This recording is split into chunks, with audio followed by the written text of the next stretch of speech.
দীর্ঘ ৪০ বছর পর পুনরায় রথযাত্রা অনুষ্ঠিত হবে কতুলপুরের দেশরা গ্রামে। তারই অপেক্ষায় গোটা গ্রাম জুড়ে খুশির হাওয়া বইছে। আগামী ২৭শে জুন শুক্রবার রথযাত্রা অনুষ্ঠিত হবে। তার আগেই রথ তৈরির কাজ চলছে জোর কদমে। পুরো নব উদ্যমে রথের রশিতে টান দেওয়ার অপেক্ষায় রয়েছেন গ্রামবাসীরা।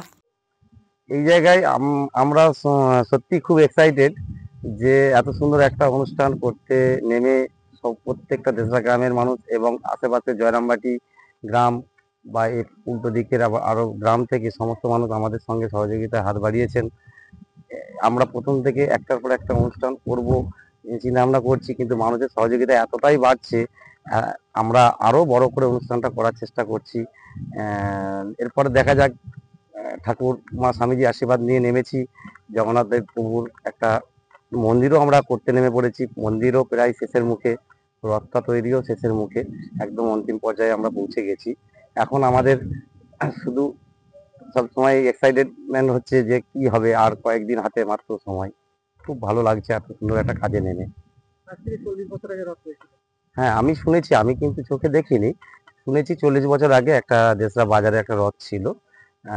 সেই থেকেই আমার একটা বছর থেকে আগে থেকে একটা ইচ্ছা ছিল যে আমরা যদি কিছু ছেলে মিলে আমরা দেশরাতে একটা রথ তৈরি করতে পারি।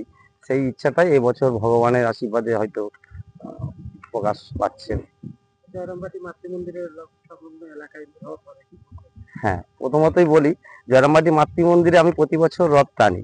এবছরটাই আমরা এখানে করছি। এবছর মাতৃমন্দিরের লাগোয়াই আমাদের একটা রথ হচ্ছে। এই নিয়ে তো খুব আনন্দিত, উচ্ছ্বাসিত হয়ে আছি।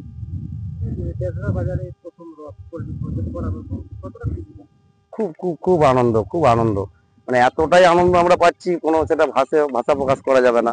প্রত্যেকটা মানুষের সহযোগিতা হাত বাড়িয়েছে, প্রত্যেকটা মানুষ আসছে আমাদের কাছে, এসে সবাই কিছু কেমন সাহায্যও করছে। হ্যাঁ, সেই জায়গাটা কেউ শ্রম দিয়ে সাহায্য করছে, কেউ টাকা দিয়ে সাহায্য করছে, সব রকমই আছে। প্রত্যেকটা মানুষই আমরা আনন্দিত আছি খুব। একদম অন্তিম পর্যায়ে পৌঁছে গেছে। হ্যাঁ, জগন্নাথ দেব, সুভদ্রা দেবী এবং বলভদ্র দেব ঘুরবেন। হ্যাঁ, গোটা দেশরা গ্রাম পরিক্রমা করবেন। এবং আমাদের আরেকটা আনন্দের খবর, আমাদের ঠাকুরকে জগন্নাথ দেব, সুভদ্রা দেবী, বলভদ্র দেবকে আমরা পুরী থেকে আনতে গিয়েছিলাম, পুরী থেকে নিয়েও চলে এসেছি। এখন ঠাকুর এখানে আমাদের কাছে আছে। মন্দির তৈরি হচ্ছে, মন্দির প্রতিস্থাপন ওই দিনই মন্দির প্রতিস্থাপন হবে। মন্দিরেতে প্রবেশ করবেন ওই দিন, রথের দিন ২৭শে জুন।